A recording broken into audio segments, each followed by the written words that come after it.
Some lies are small. Some lies are big. But the worst lies are the ones that make you question everything you thought was real. My name is Elise, and for 5 years, I believed I had the perfect marriage. My husband, Adrian, was loving, caring, and devoted, or so I thought. The truth came to me in the most unexpected way, on a day that started like any other. It was a late afternoon, the kind where the sky turns orange and the air feels warm against the skin. I was preparing dinner, humming to myself, completely unaware that my entire life was about to fall apart. The doorbell rang, and I wiped my hands on my apron before opening it.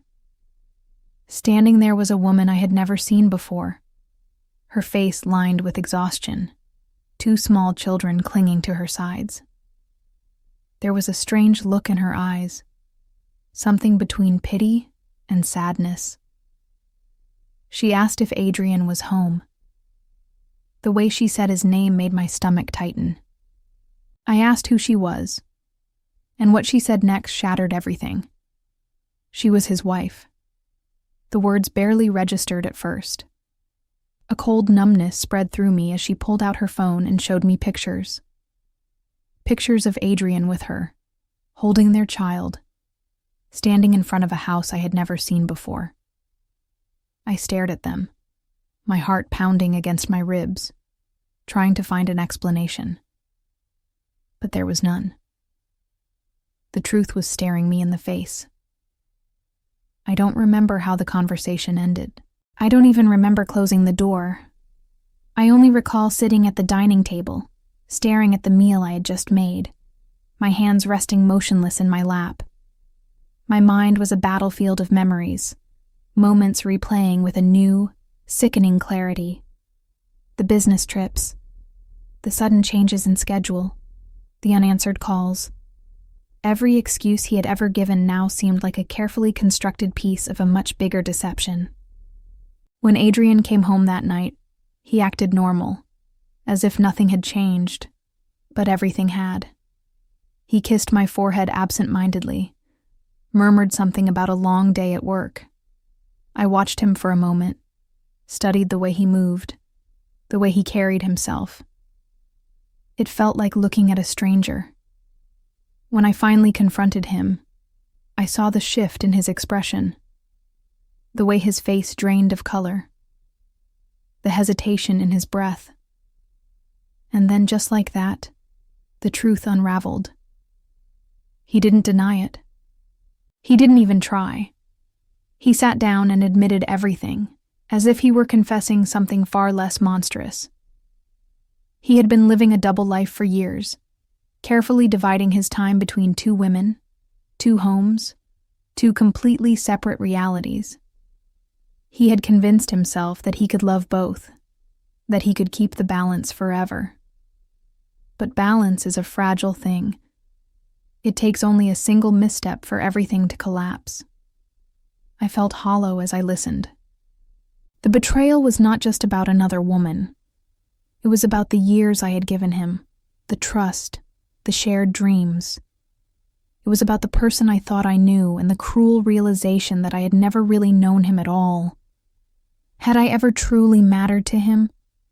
Or was I just another part of the elaborate illusion he had built? The thought sickened me. I left that night, not because I had a plan, but because I couldn't stay in that house for another second. I drove aimlessly, the city lights blurring as tears burned my eyes. I pulled into an empty parking lot and sat in silence, gripping the steering wheel until my knuckles turned white. The weight of everything crushed me in waves, each realization hitting harder than the last. It wasn't just the betrayal. It was the humiliation, the loss of control over my own story. I had built a life around a man who never existed the way I thought he did. The days that followed were a blur. I ignored his calls, deleted his messages without reading them. I refused to give him a chance to explain, because explanations didn't matter. The damage was irreversible. My family took me in, wrapping me in warmth and understanding while I drifted between anger and numbness. Nights were the hardest.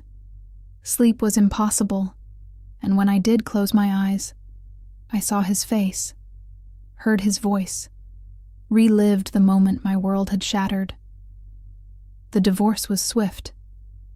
I wanted nothing from him. No discussions, no drawn-out fights, no closure. Closure was a myth, something people tell themselves exists so they can move on. But I didn't need words from Adrian to move on. I just needed time.